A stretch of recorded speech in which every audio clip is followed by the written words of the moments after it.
Have you ever been close to someone who somehow made you feel everything and nothing at the exact same time? Someone who could make you feel completely seen on a Tuesday and then act like a stranger by Thursday? Warm one moment, unreachable the next. And in the silence that follows, you start asking yourself the question that never really leaves you alone. Do they even actually care? Here's what I want you to sit with today. The person who appears the most emotionally closed off, the one who seems unbothered, the one who goes quiet when things get real, is very often the person who is carrying the most feeling. They just carry it in a completely different way than you expect. And there is one sign, a single pattern, that gives the whole thing away. Once you see it, you can't unsee it. But before we get there, I want to take you through the full picture, because understanding where avoidant behavior actually comes from changes everything about how you interpret what you're experiencing. The biggest mistake people make when they're dealing with someone who pulls away is assuming that the pulling away means emptiness. That silence equals indifference.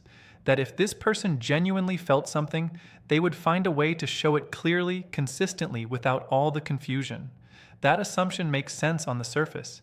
It's what most of us learned about how caring is supposed to look, but it completely falls apart when you're dealing with someone whose inner world works differently from the outside.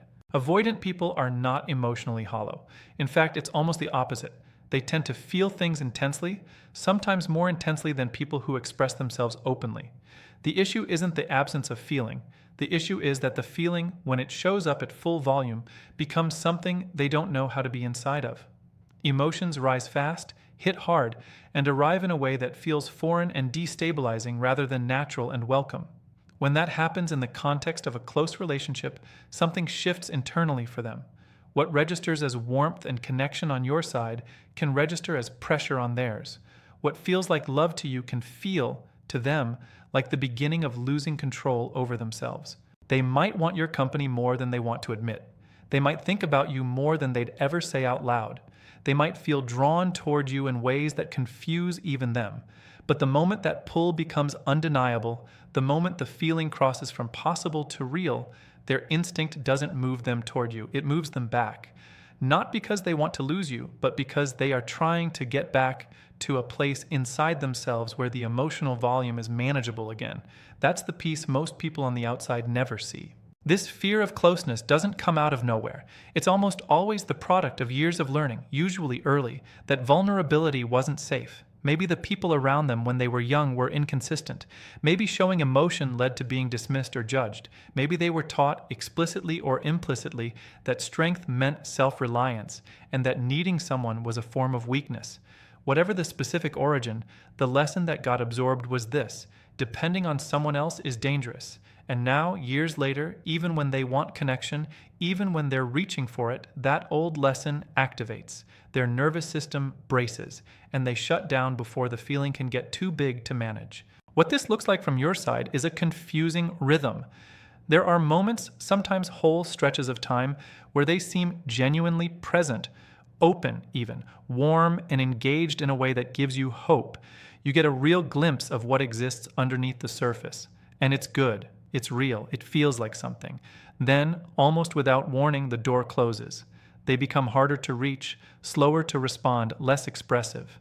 The energy shifts, and you're left trying to figure out what happened, what changed, whether you did something to cause the reversal.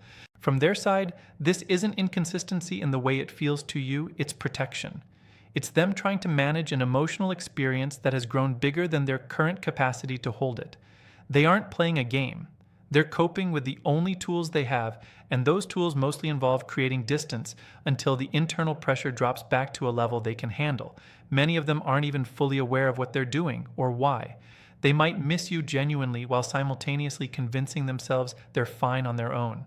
They might feel a depth of care they wouldn't know how to put into language even if they tried. The internal experience and the external behavior exist in different worlds, and the gap between them is where all the confusion lives. This is why reading them purely through their actions leads you wrong. The silence isn't always emptiness. The distance isn't always disinterest. Sometimes it's the only tool a person has for coping with emotions they were never given the space or the safety to learn how to process. That doesn't make their behavior easy to live with. It doesn't mean your needs are less important or that you should ignore the toll the dynamic takes on you, but it does give you a completely different frame for interpreting what you're seeing. Instead of asking why they don't feel anything, the more accurate question becomes, why do they feel so much that they can't hold it? And once that shift happens in your thinking, you start seeing the whole situation differently, because what looked like emotional absence starts revealing itself as emotional overwhelm dressed up as distance. One of the most painful places people get stuck in this dynamic is the moment the avoidant person pulls away and the instinct kicks in to take it personally, to treat their distance as a verdict on you, to assume that something you did or something you are caused the withdrawal. But with someone who operates from this attachment style, their distance is rarely about what you did. It's almost always about what's happening inside them. The more real the connection gets, the more intense the internal experience becomes. And the more intense it becomes, the more their system pushes for separation, for breathing room, for the sense of control that closeness keeps threatening. Closeness, for an avoidant person, triggers something that feels a lot like vulnerability, and vulnerability to them carries a specific kind of risk. The more attached they feel, the more there is to lose. The more exposed they become, the more they have to protect. So the instinct when feelings deepen is not to lean in, but to create space. That space gives their nervous system a way to settle. It allows the emotional intensity to lower to a point where they can think clearly and feel safe again. From the outside, it reads as pulling away from you. From the inside, it's more like trying to get back on stable ground. The thing that makes this so genuinely disorienting to experience is the inconsistency of it. 1 hour they're present and engaged, and you can feel the connection clearly. The next hour they've gone quiet, harder to reach, and the warmth has receded. It can feel like a switch has been flipped, but that switch is their defense system responding to an internal signal, something along the lines of "this is getting too intense." It's not usually calculated. It's not a deliberate move to confuse or hurt you. It's automatic, a nervous system response to an alarm going off inside them that says things are moving too fast, getting too close, becoming too much to carry. What makes it harder is that avoidant people almost never explain this while it's happening. They don't stop and say they need some distance because the feelings are overwhelming them. They just go quiet. They just create the space without narrating the reason for it. And you're left in the gap, making up explanations that usually point back to yourself. But their silence is not a statement about your worth. It's a statement about their capacity in that particular moment. And those are two completely different things. The dynamic gets worse when the response to their withdrawal is to chase, which is the most natural thing in the world to do when you feel someone you care about slipping away. You reach out more. You try to close the gap. You look for reassurance that everything is still okay. But to someone in an avoidant state, that increased effort registers as pressure. And pressure is the specific thing they are already trying to escape. The more you move toward them while they're in that contracted place, the more their instinct to pull further back gets activated. Not because they don't care about you, but because they feel like the thing they desperately need, which is room to regulate themselves, is being taken away. The result is a cycle that both people end up trapped inside, one moving closer and the other moving further away, both feeling completely misunderstood. Recognizing this cycle matters because it's the beginning of stepping outside of it. When you understand that their distance is a protective response rather than a personal rejection, you stop automatically turning it into evidence of something wrong with you. You start seeing the pattern for what it is, and seeing it clearly gives you options that you didn't have when you were just reacting to it from inside the emotional charge of it. The hot and cold rhythm, the coming close, and then disappearing, is one of the hardest things to sit with in this kind of dynamic. Because every time it happens, it creates a specific kind of whiplash. You had something real, and now you're not sure if you imagined it. You felt seen, and now you can't reach them. And you're left reviewing everything, trying to figure out what shifted and whether any of what came before was genuine. At the center of this behavior is a collision between two forces that are both very real inside the avoidant person. There is a genuine desire for connection, and there is a genuine fear of it. Both exist at the same time. In the moments when the desire wins out, they move toward you. They open up more than usual. They show up in a way that gives you something to hold on to. And in those moments, it is real. That's not performance. That's not a tactic. That's the actual feeling making its way to the surface. But as the connection deepens and the intimacy builds, the fear starts rising to meet it. Thoughts about losing autonomy, about becoming too dependent, about being hurt in the specific way that only happens when someone you needed lets you down. These thoughts don't always arrive consciously or clearly. Sometimes it's just discomfort, restlessness, the urge to create distance that arrives before any clear reason does. And then the pullback happens, which to you feels like the person you were just beginning to trust has vanished. But internally, they are wrestling with a tension they don't have the tools to resolve, wanting the connection while also needing to protect themselves from what the connection is making them feel. What keeps people stuck is the hope that gets reignited every time the avoidant returns, because they always do return. And that return feels like confirmation that things are finally stabilizing, that this time will be different. And for a while, it might genuinely be more warmth, more effort, more consistency. But unless they've done something to actually address the fear underneath, the cycle tends to play out again. Closeness builds, fear resurfaces, distance follows. The important thing to understand about this is that it is not the same as someone deliberately toying with your emotions. In most cases, the avoidant person is not fully aware of the cycle they're creating. They just know that when the emotional intensity crosses a certain threshold, they need out. And when the space they've created finally allows the intensity to drop, the feeling starts to resurface and it draws them back. It's not manipulation.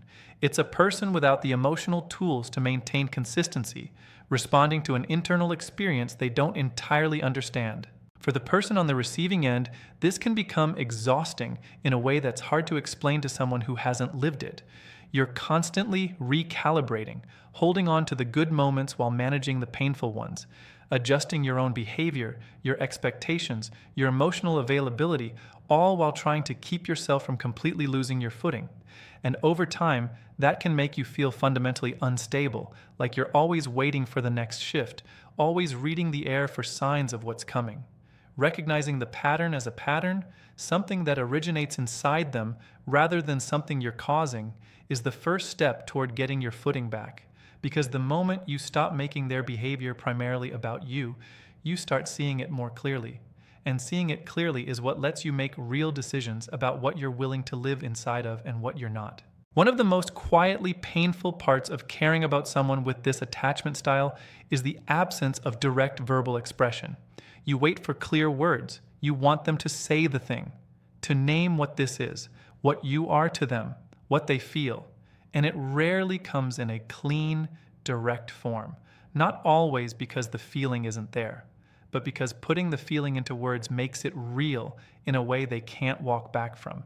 Saying something emotional out loud feels like surrendering a layer of control they've spent years guarding, so they hold it in. Avoidant people tend to process everything internally. They think about what they feel. They turn it over in their minds, analyze it, then usually find a way to scale it down to something more manageable inside their own head.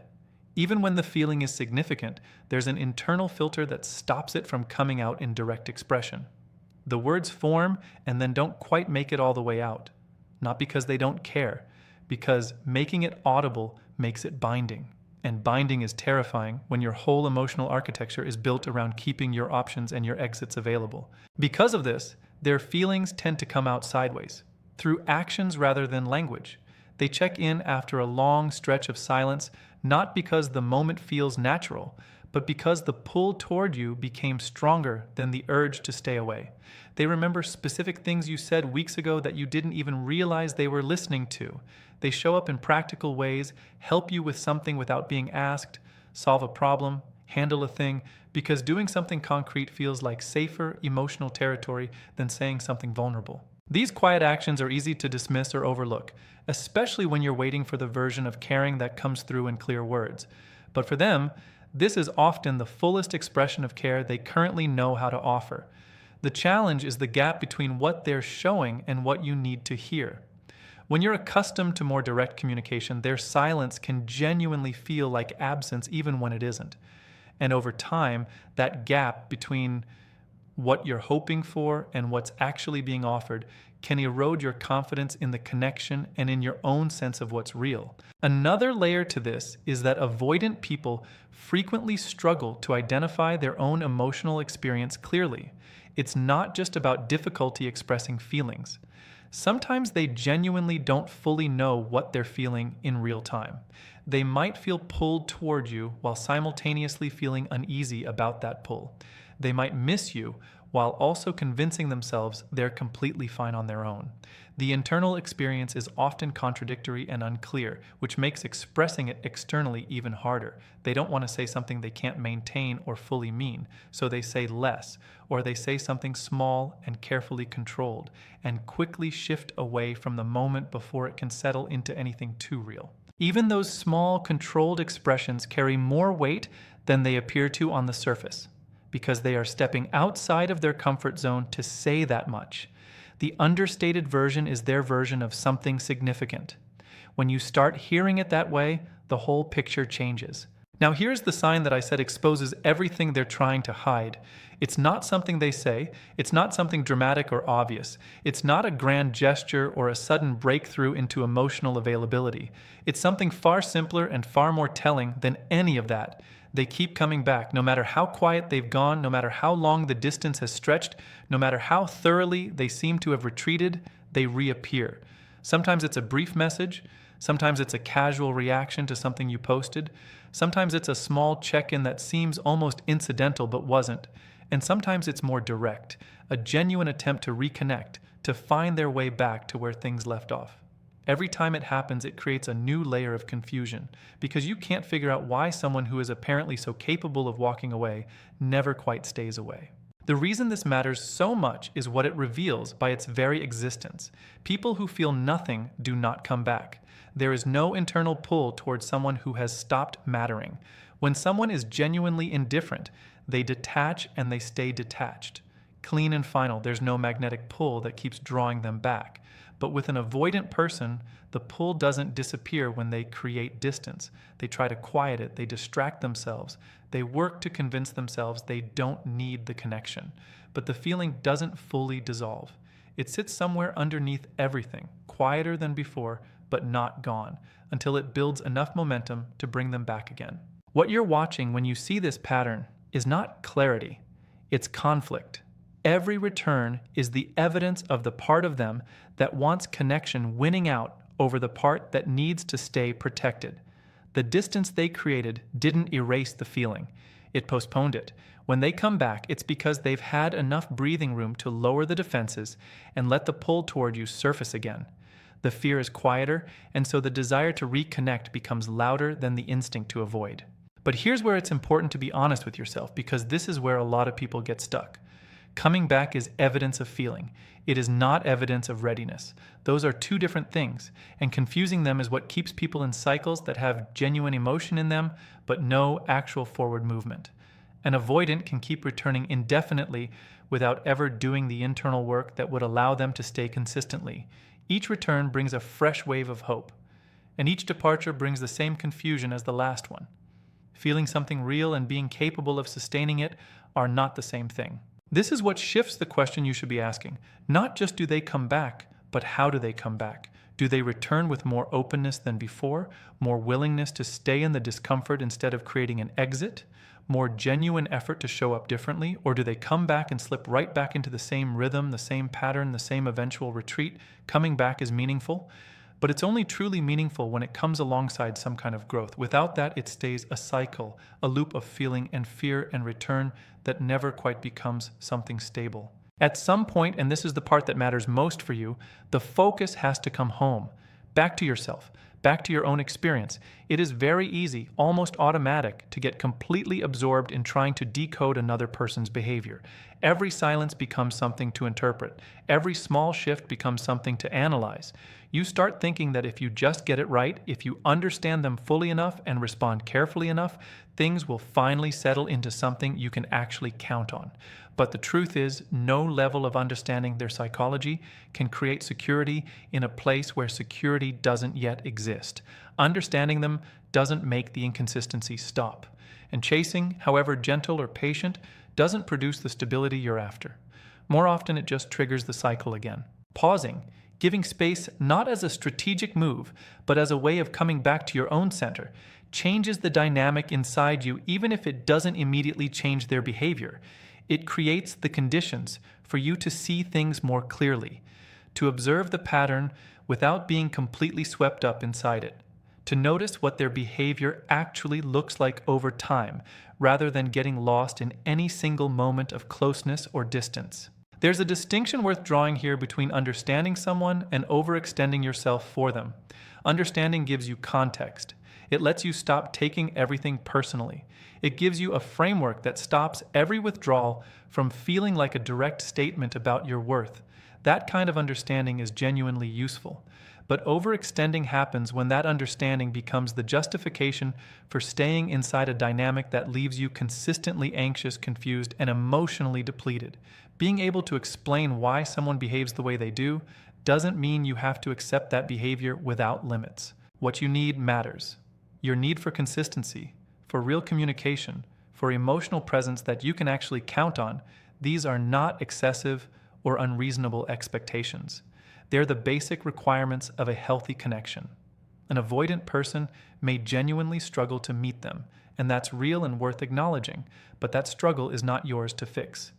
Their growth has to be something they choose, something they work toward from their own awareness. You cannot chase them into readiness or love them patiently enough that the fear eventually stops showing up. When you stop chasing, when you genuinely stop, something shifts. Not just in the dynamic, but in you. You create room to think without the constant noise of emotional reactivity. You start making decisions from a place of genuine clarity rather than from anxiety about what might happen if you stop trying so hard. You begin to see the pattern objectively, what it consistently looks like over time, not just what it feels like in the warmest moments of it. And from that place, you can make decisions that come from your own strength, rather than from the fear of losing something unstable. That doesn't guarantee they'll change. In some cases, the reduced pressure genuinely does create room for them to step toward you with more consistency. In other cases, the pattern continues regardless. But either way, the goal was never to control what they do. The goal is to stop losing yourself in the process of trying to hold on to them. Because real security, the kind that actually sustains you, doesn't come from managing someone else's inconsistency carefully enough that it stops hurting. It comes from knowing that regardless of what they do or don't do, you will not abandon your own needs in order to accommodate theirs. Understanding their psychology gives you awareness, but self-respect is what gives you direction. You can hold both at once. You can genuinely recognize their struggles, feel real compassion for them, and still decide that what you need isn't something they're currently able to offer. That's not a failure. That's not giving up on someone who felt real. That's choosing yourself with the same clarity and quiet authority that, if you're honest, is exactly what you've been hoping they'd choose too. The clarity you've been waiting for from them is something you can build inside yourself. And that clarity, the kind that lives in you rather than depending on them, is where your actual power has been all along.